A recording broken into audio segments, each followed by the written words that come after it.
So we are going to, can everyone see my screen? Yes. Yes. Okay. So today is a big day because we review the outcomes from our Module 3 assessment. For those of you who may have missed the opportunity for the Module 3 assessment, we can't extend the deadline any further.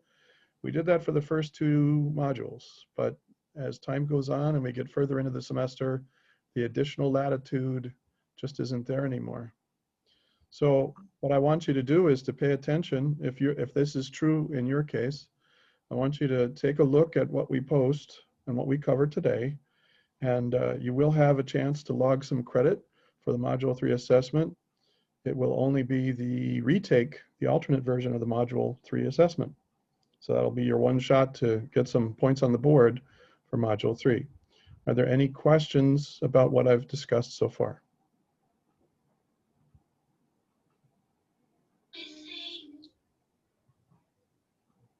Okay, I heard something. Was that a question? Or I was wondering, so we're not doing a reconciliation for this one, for this oh, module? I'm glad you asked that. Yes, we are. We're reviewing the item analysis, then we're posting the reconciliation, and tomorrow and Wednesday, we are not holding class. Let me repeat. Tomorrow and Wednesday, we are not holding class. Tomorrow and Wednesday, you are taking the alternate versions of your Module 1, Module 2, and Module 3 assessments. So you're doing retakes. And by the time we start class on Friday, you must complete the midterm. So you have until 11:59 p.m. Well, yeah, 11:59 p.m. Wednesday to retake the alternate versions of Module 1, 2, and 3 assessment. And so after we finish our review today, I want you to reconcile Module 3, and then I want you to begin reviewing the study guides and the assessments from Module 1, the study guide and assessment for Module 2, the study guide and assessment for Module 3. The Module 1 alternate retake will be out there first, followed by the Module 2, followed by the Module 3 alternate versions. So between today and tomorrow morning, we'll put each of those out there, and you want to be ready to take them. And this is what we agreed to do to study for the midterm. So by 11:59 p.m. on Wednesday, we're going to close the window for alternate assessments. Now, I want you to understand that the alternate assessment is your opportunity to max out your credit for each of the module assessments. So even if you missed an extra credit question to help you prepare for the midterm and to help you prepare for the midterm and to help you maximize your credit for the module, you need to take the alternate assessment. So it serves two purposes. You increase the credit that you logged for the module, and you increase increase the likelihood of success on your midterm. The midterm is worth 10 points of your final average. 10 points of your final average. So you want to do as well as you can. You don't want to leave any stones unturned. But from your progress, I know that you're doing very well. And I know that the alternate versions are going to help. At the stroke of midnight, 1 minute after the deadline on Wednesday, I'm going to post the midterm, the 10% midterm. And you have until the start of class, 1 p.m. on Friday, to complete the midterm. This is very important. I want everyone to understand this. Once we get through the midterm, your opportunities to resubmit some of the things in Module 1, Module 2, and Module 3 expire. Now I'm going to leave the article summary or abstract assignment for Module 1 open the rest of the semester. So you can turn that in at any point you'd like. But in terms of being able to retake the alternate assessment, once we get to the midterm period, what's going to happen is that I'm going to remove, this is really important, examinations, cumulative examinations are meant to be closed book, which means that I'm not going to allow you to access Module 1, Module 2, and Module 3. I want to repeat that. Once we enter the exam period, starting midnight, 12:01 Thursday morning, through 1 p.m. Friday, you will have 90 minutes to complete the midterm cumulative exam. It is designed to be a closed book exam. Now, if you have other resources downloaded on your laptop, that's fine. I'm not the thought police. But if you go and look for Module 1 because you want to look up something in an answer key, or you want to look up something on the study guide, or you want to look up some references, it will not be there. I'm going to include this information in the exam information. But I want you to understand this now. Why? Because between now and 11:59 p.m. Wednesday, game on. You need to review each of the 3 modules. You need to capture any references that you may want to use during the closed book exam, because the only way I have to close the book is to seal off Module 1, Module 2, and Module 3. I will make the view, I'll take it out of circulation so you cannot access or view Module 1, Module 2, or Module 3. Please do not email me or text me at 11 p.m. on Thursday night with an email that's frantic that says, hey, I'm in the middle of the exam and I'm trying to reference something in the modules and I can't get to it. I'm going to say, remember, a cumulative exam is supposed to be closed reference. And the only control I have is over the modules in Blackboard. A word to the wise, if you collect and organize your own references, your own templates, your own resources, that's a good study habit. You're going to be more successful. In general, cumulative examinations have so many questions, you don't have time to look up stuff. You have 1 or 2 minutes most for each question. And if you have to go digging for it, even if you have the references, I mean, you might be able to reference a couple of cumulative exam questions if all your stuff is together and the rest of it, you're well prepared for the rest of the questions. But I want you to be realistic, right? While much of life is open book, some of life is not.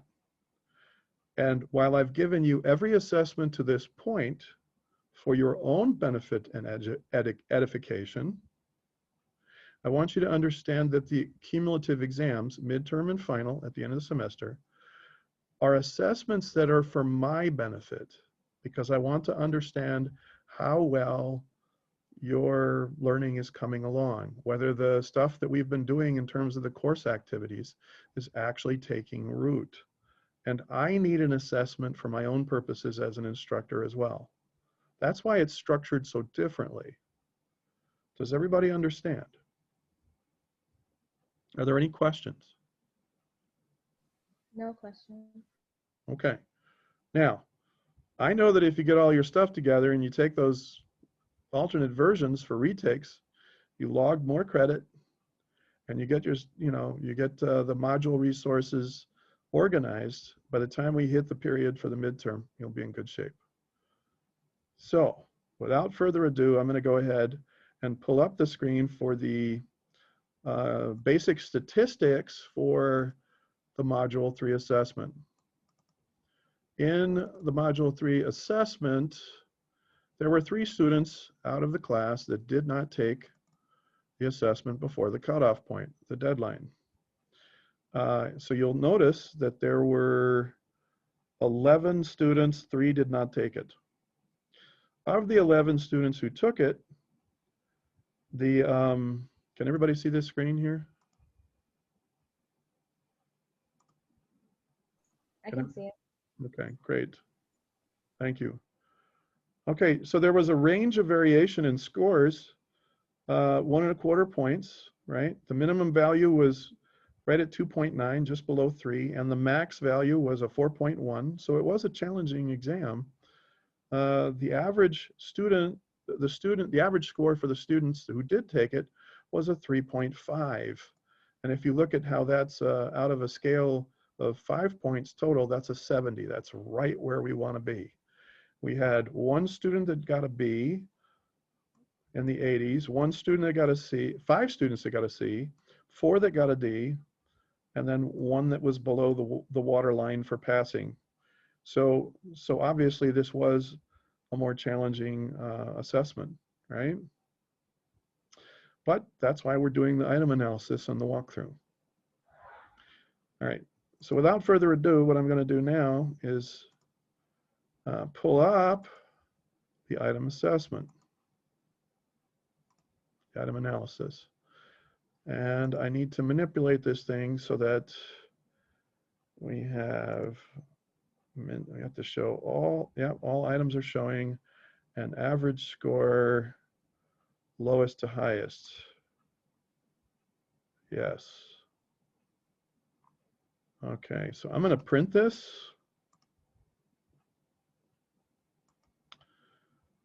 Just to make sure I have a record. We'll call this item analysis.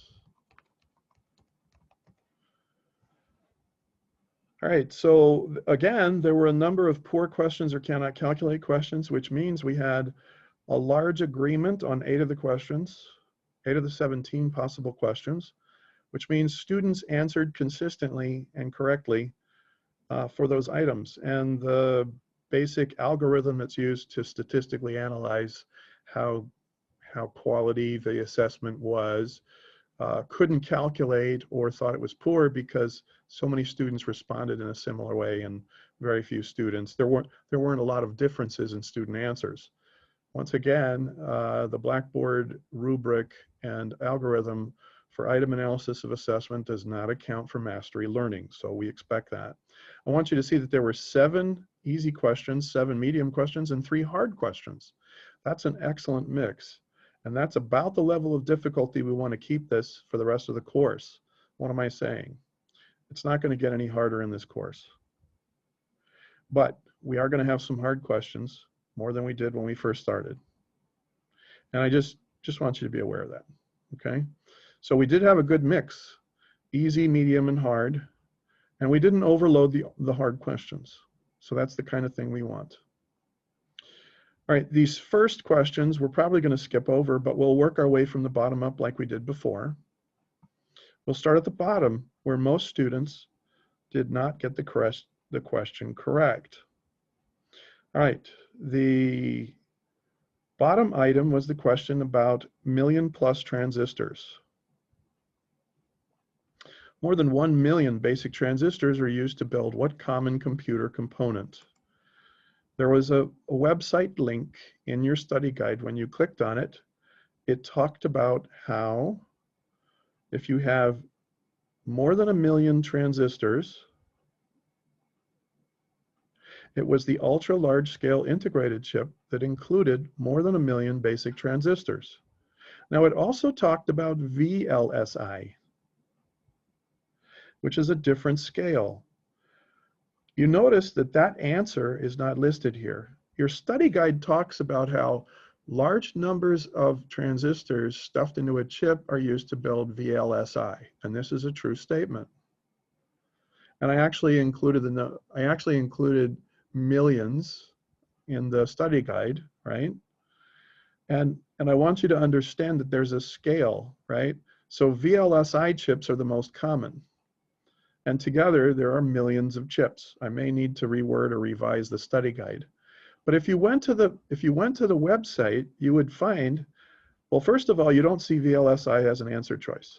So if you looked up in the study guide, you'd say, oh, VLSI, it's not an answer choice. Well, here's large scale. And what is ultra large scale? Well, then you'd click the link to go into the website and it would be very plain.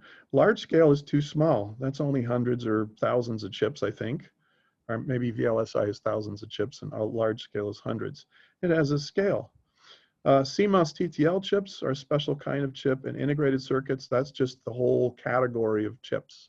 So if you have IC chips, that's large scale integrated, very large scale, ultra large scale, you know, all that together is generically called integrated circuits, right?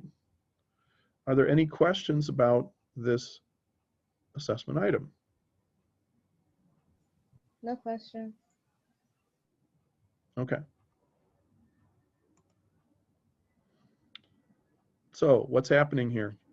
Well, some of the stuff that I said you need to watch when it comes to the links in the study guide, it's becoming more significant. Which symbol is used?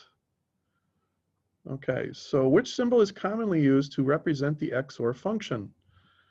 You'll notice that a lot of students pick this one at the end. That's the Greek letter theta. That's not the same symbol we showed in the study guide. The same symbol that we showed in the symbol we showed in the study guide looks like the X-Men symbol. It's the round circle with the X, like X-Men. That's the alternate symbol for XOR. But the caret symbol is also used, and your study guide clearly shows that. The ampersand symbol is the mathematical logical symbol for and. The pound symbol is not a logical operator for any of the logic gates we are working on now. Are there any questions about this item? Any questions? No question. Okay. Design criteria scenario B. Okay, you are tasked with devising hardware controls based upon logic and probability. What I refer you to here is the casino example, right?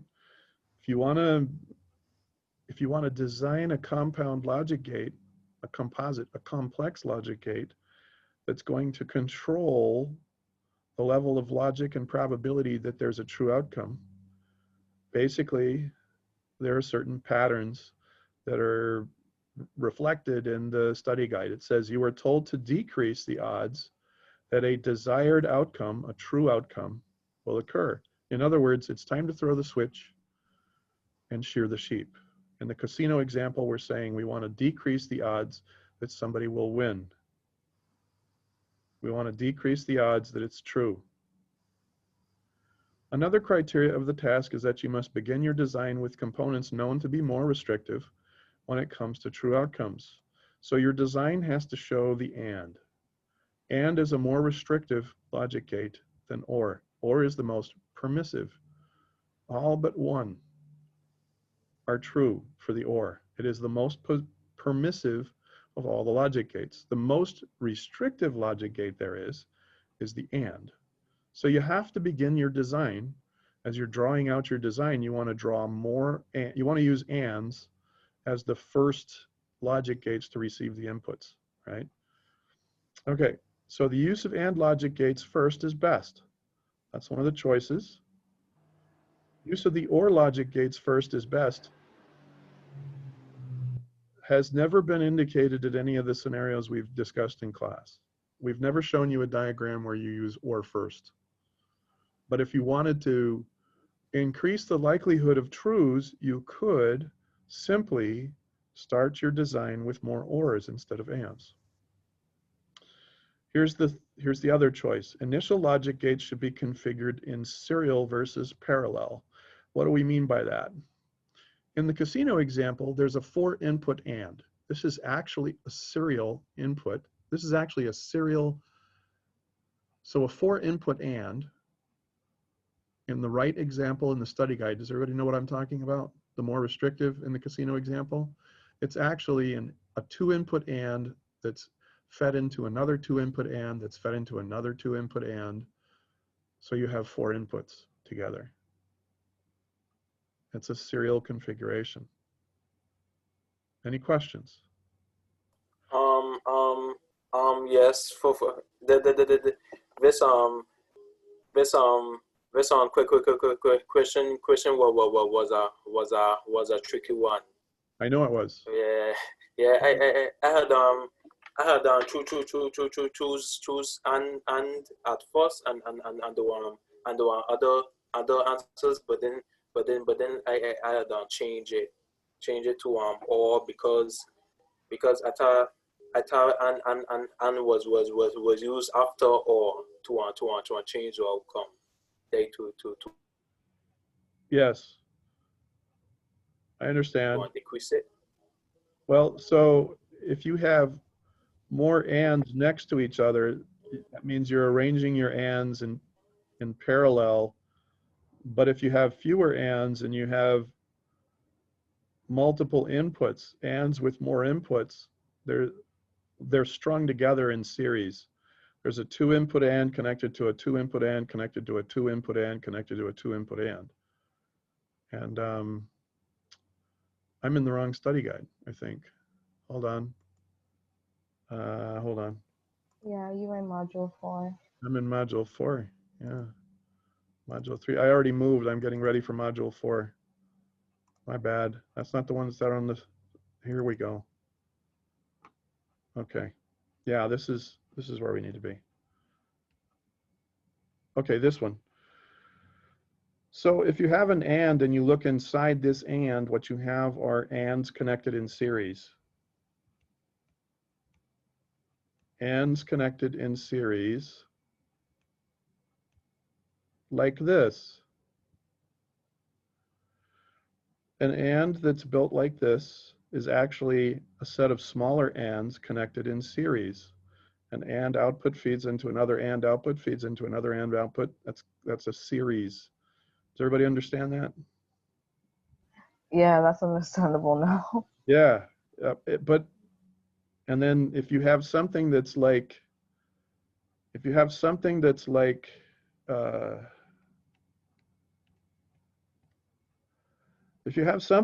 this, the 2 input ands are configured next to each other, which decreases the influence, believe it or not, it decreases the influence or prominence of the and behavior. If you do it like this, the and is much stronger and the output is much more restricted, much fewer chances of true. If you do it like this, you get a much greater chance of a true output. And remember, if you put ands in front, that also, you know, it also emphasizes how restrictive the inputs will be filtered. Does this help with the, so we had a number of students, all right, the last option, use fewer logic gates for input interfaces. So the other way to think of it is, let's go back to this example. Which one has fewer logic gates? This implementation or this implementation? The one implementation on the left of the logic gates. The implementation on the left has more logic gates, which increases the chance of being true. The one on the right has fewer logic gates, which decreases the chance of it being true. Okay, does everybody see that?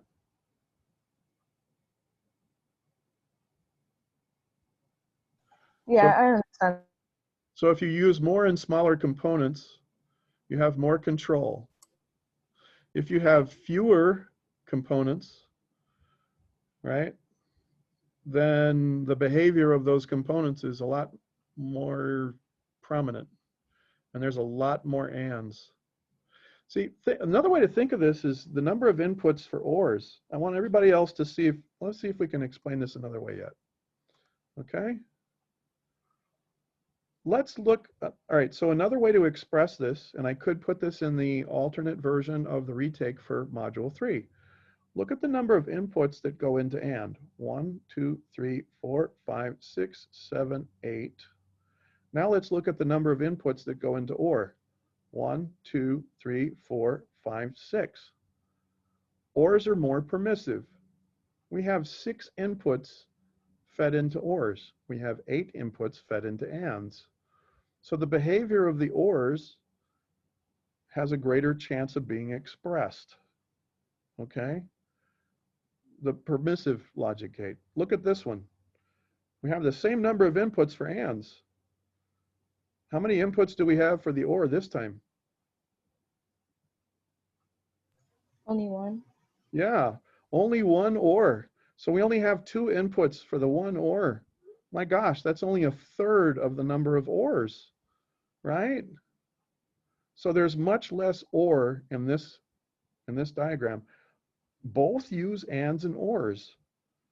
Both work only ANDs and ORs to achieve the same or similar outcome, just a different degree of outcome, right?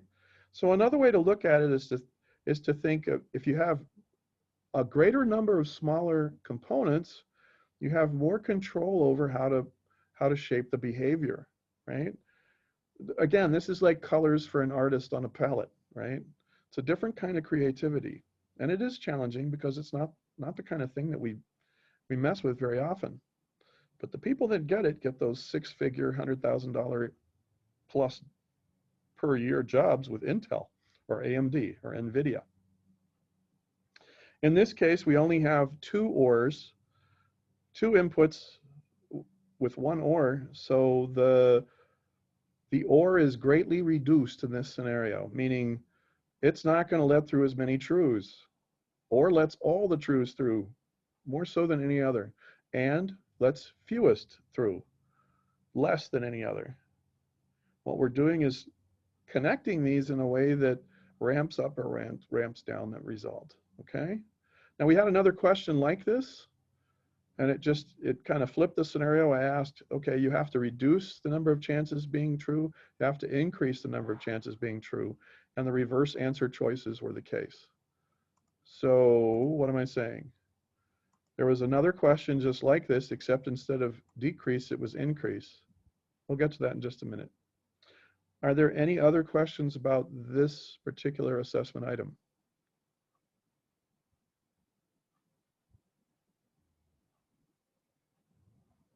Not hearing any. Okay. Let's look at design criteria scenario A. Okay, you are tasked with devising hardware controls upon logic and probability. You are told to increase the odds that a desired outcome will occur after a lower number of trials, right? Another criteria of the task is that you must begin your design with a component known to be more restrictive when it comes to true outcomes. Now, if I change this statement in the alternate assessment retake, it could read something like, another criteria of the task is that you must begin your design with a component known to be the most permissive when it comes to true outcomes. That would mean your diagram starts with ORs instead of ANDs. But in each of the cases for this assessment, you were supposed to start your diagram with ANDs, just like the casino example. I want you to be prepared for cases where we flip it. Where we're going to, the design criteria that you have as a computer architecture professional is to create a component that has the most permissive logic gates. That's what you start, that's what receives the inputs first, right? If that's the case, you're leading with ORs. You're using more ORs first. But that's not what this item says. This item says the most restrictive when it comes to true outcomes. Okay, now I know that when the alternate assessment comes around in a few hours, I'm pretty confident if you missed some items on this one, you'll nail it the next time. Just be sure you keep those comparisons straight, okay? Now it says increase the odds, so we want to maximize the truths. That means we're going to use AND logic gates first. That means the initial logic gates should be configured in parallel, greater numbers of smaller input components, right? Side by side. And use of more logic gates for input interfaces. Now I realize the examples we covered in class, we describe them differently and we use different language. And it's challenging to see the same ideas in a different context expressed with different terms. And part of mastery, if you're mastering the content, you can get in front of a fancy schmancy complicated PhD who's God's gift to computer architecture, and he can go, so I'm supposed to hire you and pay you all kinds of big money. Why should I hire you? And you go, well, because I really know my stuff. So the PhD smiles and then starts throwing all this jargon at you. I want you to be used to seeing these scenarios explained in different terms and with different words. I'm not trying to be cruel, but I want you to be ready for these ideas to appear in a different context. Does that make sense? Does everybody understand what I'm doing here? I'm not trying to be tricky or slick here. There's a reason why we've expressed some of these questions the way we have. And that's because I want you to stretch your technical vocabulary as well as your Boolean understandings, right? Are we okay? Yes. Okay. Good. I had two questions with the same problem. Yes. Go ahead. So, instance as well where I have the restrictive with false outcomes. Okay. So you want to know if we flip it so that it's the most restrictive and false outcomes? Yeah, is that possible as well? It is. Okay. It is. So the most restrictive, you're dealing with ands as the leading component, the first component in the diagram, the component that receives the most inputs. And if you're looking for the most false, instead of ors, you're going to be using nors. Oh, okay. Does that make sense? Yeah, that makes sense. Yeah, because you remember I said, hey, you should learn that summary page of the behaviors. There's 6 of them listed or 8 of them listed. And does this, and does that. Or does this, nor does that. You remember that? XOR does this, X nor does that. Yeah, that's why. Once you get it on that basic level, you're able to flip it in your head really easily. You say, oh, well, I know what this scenario does with ORs. If I need to go false, instead of ORs, I'm going to use a NOR. I think that's true. Let's verify, okay?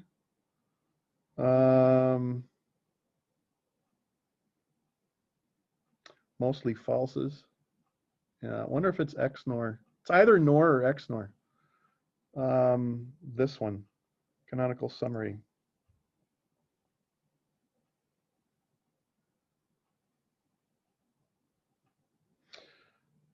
So you want the output to be largely false.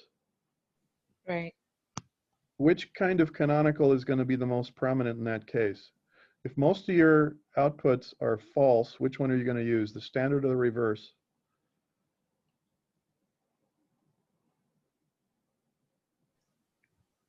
Oh, repeat one more time? Sorry.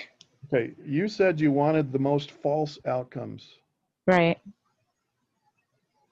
Which canonical do we use if most of the outcomes are false? The reverse, No. it would be the standard? All right, look at this example. We use the reverse canonical when most of the outcomes are true because we don't want to write out each true outcome. Oh, right. Yeah. In a false scenario, we want most of the outcomes to be false. That means we're looking at a standard canonical because most of them are always false, false, false, false, false, except for the one rare case where it's true. That's why we're using nor instead of or. Right. Got it. that make sense? Yeah, that makes sense. Yeah, it's wicked. It's deeper with the logic on that level, but once you nail that basic relationship, you're like, oh, I know the 26 letters of the alphabet. That means I can now compose 1.2 million words in my vocabulary with just several combinations of those letters, right? That's what we're doing here. We're rebuilding a different understanding of logical and binary behavior, one layer at a time. That's why we do crawl, walk, run. We're walking, but we're banging our knees and our heads every now and then. That's what's happening here. But that's why you get a second shot at this. That's why you get another attempt at the alternate assessment, right? Okay. Okay. Hope we haven't scared anybody.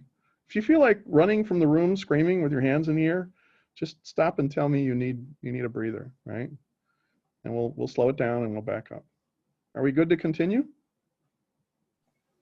One more question. I just wanted to, like, if you could explain again, like, the difference between the parallel and the series in terms of the initial logic gates one more time.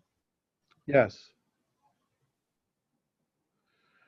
In this configuration, you have smaller ands, smaller components with fewer inputs, and they're connected in a manner where they're next to each other. Whenever you have components that are next to each other, that's in parallel. Do you remember when we talked about circuits? Yeah. This is parallel. The switches are next to each other. They're not connected one after another. This is series, that's parallel. Okay? So if a component is next to another component, okay. If a component is next to another component without being connected to the next component directly, that's parallel. If it's connected to the next component directly, that's serial. If we look at this AND, a multi-input AND is actually a serial AND, serial AND, serial AND, serial AND. It's a two-input AND connected into the next AND, connected into the next AND, connected into the next AND. If we had 4, 5, 6, 7, 8-bit inputs, if we had an 8-bit parallel input for an AND, we'd have 7 ANDs strung into each other, one output leading into the next input, output leading into the next input. That's serial. Does that make sense? Yeah, that makes sense. Okay. Thank you. You're quite welcome. It's an elusive concept. It really is. And I'm glad we're having a chance to, really dive a little deeper here. So when you see this, what you really should see, remember that this is the input view, not the implementation view. This is the interface view or input view. You don't see the internals here. But if we exploded this and drew all the innards out, you would see it was like serial ANDs all strung together like that. It gets really complicated, and that's why you choose to show interface view as opposed to implementation views, because you don't want people to freak out. And they're like, oh, that's so tiny in there, I can't even see it. That's why we also flip between implementation view and interface view. This is interface view. It only shows the interfaces. It doesn't show all the ANDs strung together inside. Okay. How are we now? Better? Good. Okay. Much better. Thank you. All right. In the time remaining, we have 7 minutes. We're going to try to blitz the last 7 questions to see if we can get through the last 7, okay? Then we're going to post the reconciliation after my 2 o'clock class. At 3 o'clock, I'll post the reconciliation. Okay. In this question, it was called, what will XOR detect? One of the things that we explicitly stated in class verbally and gave examples of, and then also in the study guide, it has been said that an XOR with many inputs is ideally suited to detect what? Differences. If any of the inputs differ from each other, it lights up true. So if any of the multiple inputs is different from any of the other multiple inputs, it automatically turns on true. And that's far more common for a multiple input. So the more inputs you have, the more that's true. What I'm saying is that if you have an XOR with 8 parallel inputs, so take this idea and double it. We have 8 inputs, A, B, C, D, E, F, G, H, and it's an XOR, right? That means that if any of those 8 inputs is different from any of the other 7 inputs, it's gonna turn on, it's gonna be true. So it's a great detector for anything that's different. The XNOR is the reverse of that. If you want to use something that's a great detector, when all the inputs are the same, use XNOR. It's the reverse. Does everybody understand? Yeah. So if Yeah. all the inputs are the same, we're looking at an XNOR. If any not are used in any of the inputs,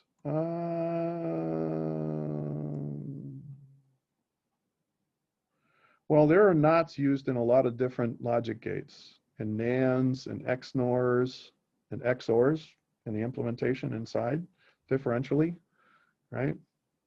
That was a bogus answer.